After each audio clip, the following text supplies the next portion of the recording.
ओम नमः शिवाय। अक्सर लोग पूछते हैं और हमारे मन में भी ये ख्याल आता है कि क्या हमारी ज़िंदगी में सब कुछ पहले से ही तय है? क्या सचमुच सब कुछ विधि या विधाता ने लिख दिया है? इस बात को लेकर लोगों में बहुत ही ज़्यादा कन्फ्यूजन है। वास्तव में विधि से तात्पर्य भाग्य से है और भाग्य व्यक्ति द्वारा पहले किए गए कर्मों से तय होता है। हम जो भी अच्छा या बुरा करते हैं उसी से हमारा फ्यूचर तय होता है। इस विषय को नहीं जानने वाले कुछ बुरा हो जाने पर कहते हैं कि विधाता ने हमारे साथ बड़ा अन्याय कर दिया। तो विधि का अर्थ है नियम या कानून होता है। दुनिया की हर चीज किसी नियम या विधि से चल रही है।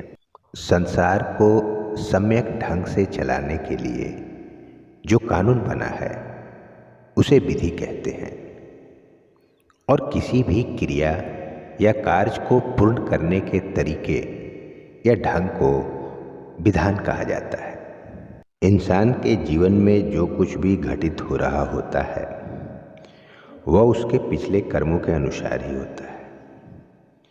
जो भी उसे सुख दुख या सबसे और जो भी उसके जीवन की अवधि तय होती है वे सब उसके कर्मों के अनुसार ही होता है।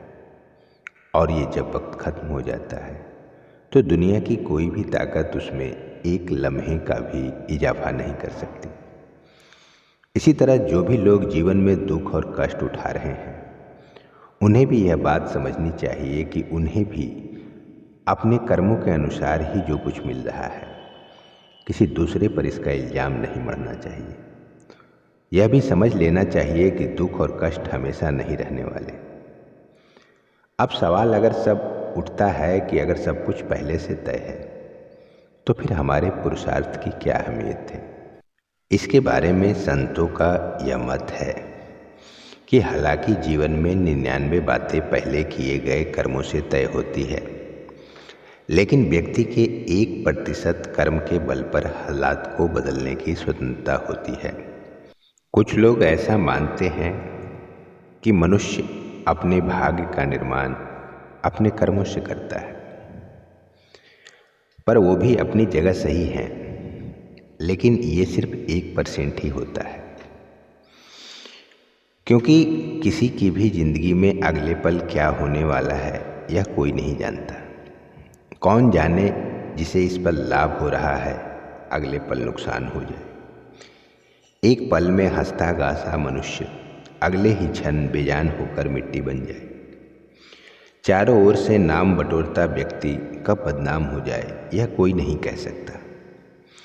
राजा दशरथ ने तो श्री राम के राज्याभिषेक की तैयारी शुरू कर दी थी।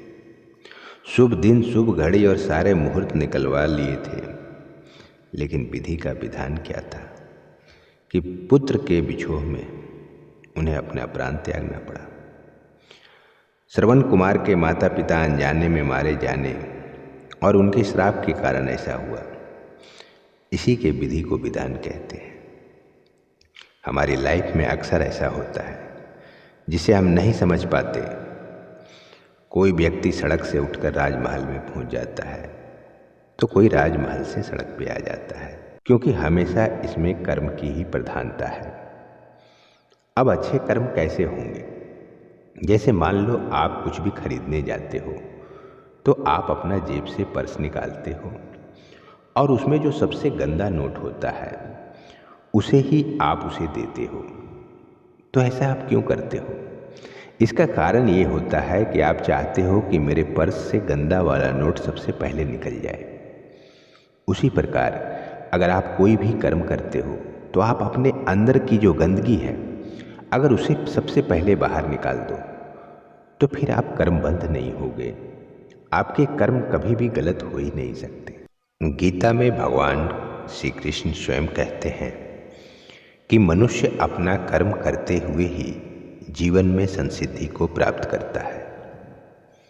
यही ज्ञान योग और भक्ति योग का आधार भी है।